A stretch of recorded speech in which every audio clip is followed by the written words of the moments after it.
Oke, hari ini gue kedatangan lagi paket microphone condenser yang gue beli seharga 250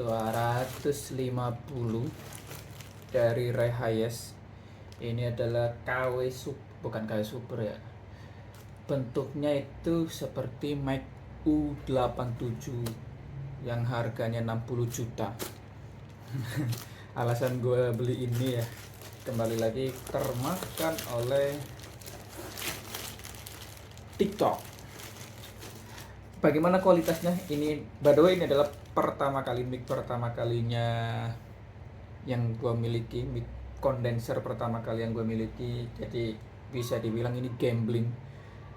Kalau hoki gue dapat bagus, kalau nggak hoki berarti gue buang duit sebesar 250. Tanpa berlama-lama, mari kita unboxing dan kita tes kualitasnya dan apa saja yang kita dapatkan dari paket 250.000 tersebut. Mari kita buka.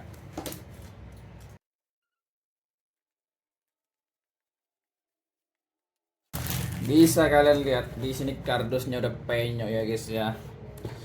Sebenarnya gua kalau beli paket itu nggak masalah mau kardusnya penyok atau enggak, itu sebenarnya nggak masalah. Yang penting produknya itu tetap bagus. Karena gue juga pernah beli VGA kardusnya penyok, tapi alhamdulillah VGA-nya tetap bagus. Dan ini juga beli mic condenser kardusnya penyok lagi. Wajar karena emang dari Tangerang ke Surabaya itu sangat jauh. Jadi pasti sama kurir-kurirnya itu dilempar-lempar. Nggak masalah, yang penting nanti mic-nya tetap bisa dipakai. Spoknya seperti ini, penyok Ray Hayes U87. Warnanya nggak diberitahu warnanya apa, tapi kalau di Shopee-nya itu warnanya ini, warnanya kayak gold.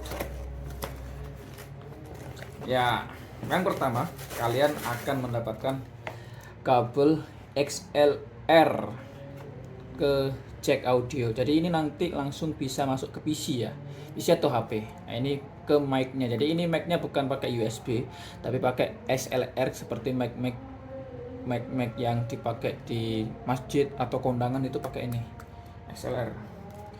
Ya kalau yang di review itu katanya mic-nya kabelnya kurang bagus. Jadi disarankan beli kabel lagi. Tapi bagaimana kualitasnya nanti kita coba. Apakah tetap bisa memakai kabel ini?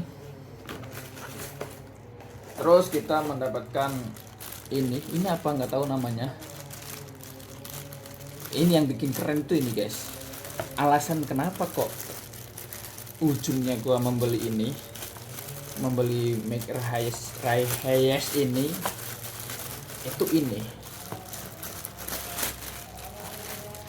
Nanti di tengah-tengahnya itu mic-nya. Di tengah-tengahnya itu mic-nya sini. Jadi mic-nya akan ketutup sama ini. Keren banget cok look-nya. 250 tapi look-nya keren. Cuman bahannya plastik. Ringkih banget, ringkih.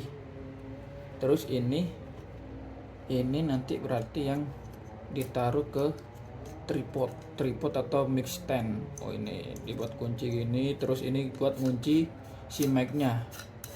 Oke, ini yang bikin keren ini bro. Ada ini apa ini, nggak tahu karena gue bukan orang audio. Dan yang terakhir adalah ini si mic-nya, lumayan panjang ya, berarti sekitar 20 cm.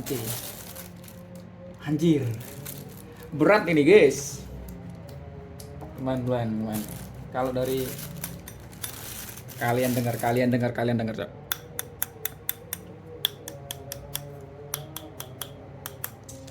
Keren sih, buat build quality untuk barang yang seperti ini, untuk barang 250.000 keren sih. Keren anjay, mic-nya anjay, mic condenser pertama kali gua cok. Semoga suaranya tidak mengecewakan. Di situ bentar ini taruh sini. Sekarang kita masuk ke pengetesan suaranya. Tes 1 2, ini adalah suara asli tanpa settingan. dari Micra Hayes U87S.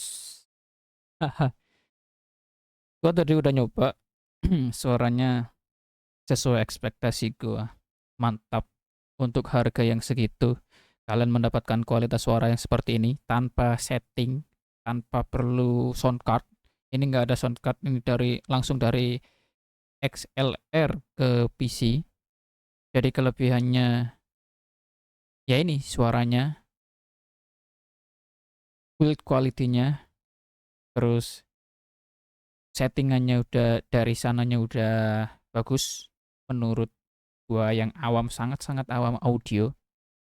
Dan ini keadaan di kamar gua kipas nyala. Terus ini coba gua tiup.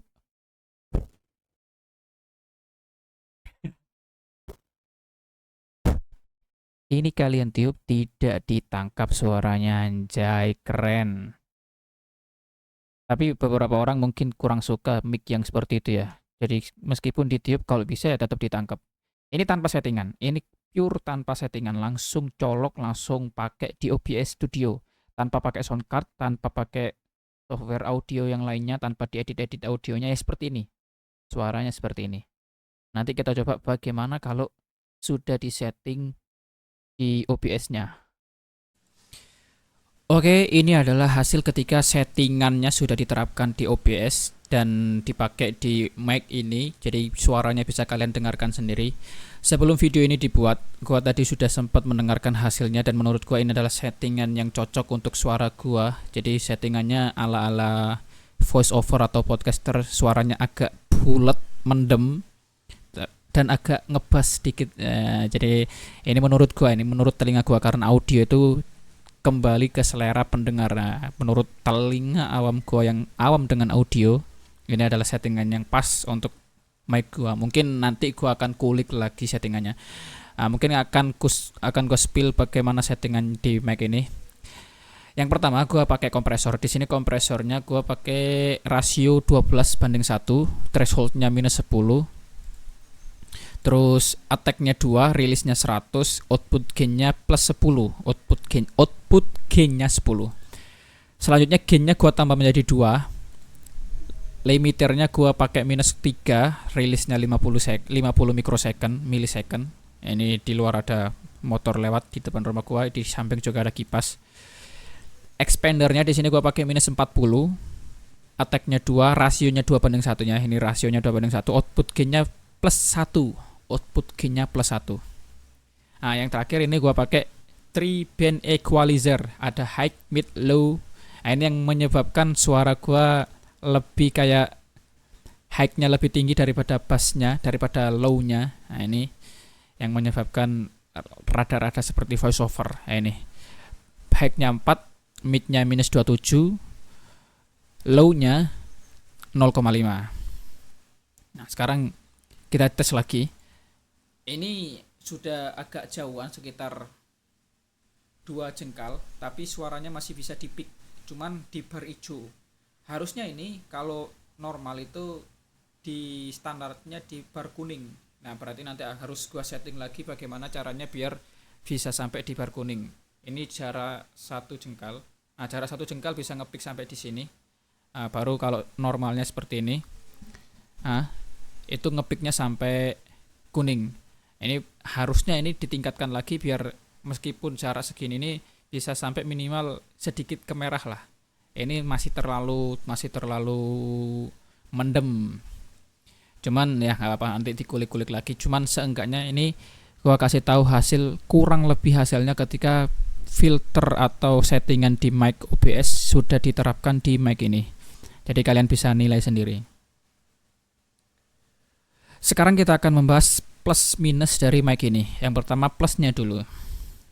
Plusnya adalah dengan harga 250.000 kalian bisa mendapatkan mic dengan look yang mewah, look U87. Kalau kalian cari di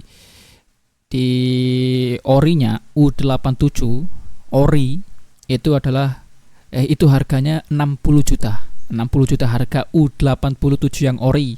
Jadi ini adalah replika dari U87. Jadi kalian dengan 250 bisa mendapatkan mic condenser dengan look yang mewah. Kelebihan yang kedua, dengan harga segitu kalian mendapatkan mic dengan konektor XLR. Nah, menurut yang gua baca, mic dengan konektor XLR itu akan lebih bagus kualitas suara yang dihasilkan daripada mic dengan konektor USB. Maka kenapa rata-rata mic yang dipakai di konser itu rata-rata pakai XLR, karena hasil suara yang dihasilkan itu lebih bagus daripada koneksi USB. Kalian nggak mungkin pernah jumpa orang yang konser pakai koneksi USB, mic koneksi USB, nggak mungkin. Rata-rata pakai XLR. Yang kedua, build quality. Dengan harga segitu kalian mendapatkan ya lumayan lah. Nah, bisa kalian dengar sendiri build quality-nya. Terus selanjutnya mungkin kelebihan yang kedua yaitu suara yang dihasilkan dari mic ini bulat cocok lah.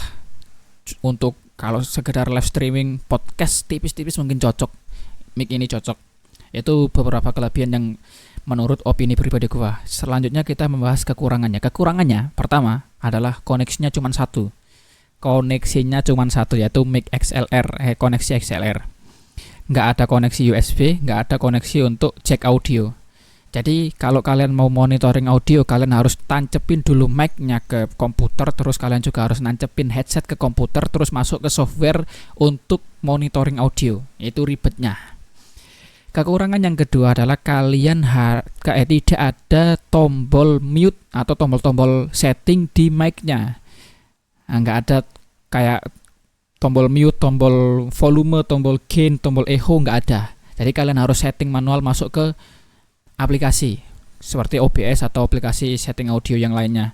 Jadi kalau kalian misal live streaming nih, bentar ini ada orang jual bakpo. Oh, nggak kedengaran. Jadi kalau misal kalian pas waktu live streaming terus kalian mau ngobrolin sesuatu yang rahasia atau ada orang tua atau saudara kalian masuk kamar, terus kalian mau ngobrol yang rahasia, itu nggak bisa di mute. Kan ada tuh mic yang bisa di mute di mic-nya langsung. Nah, ini nggak ada. Jadi kalian harus mute manual di OBS-nya. Kekurangan yang ketiga, kalian tidak mendapatkan stand mic dan tidak mendapatkan pop filter. Jadi kalian harus beli sendiri. Harus beli stand mic sendiri dan harus beli pop filter sendiri.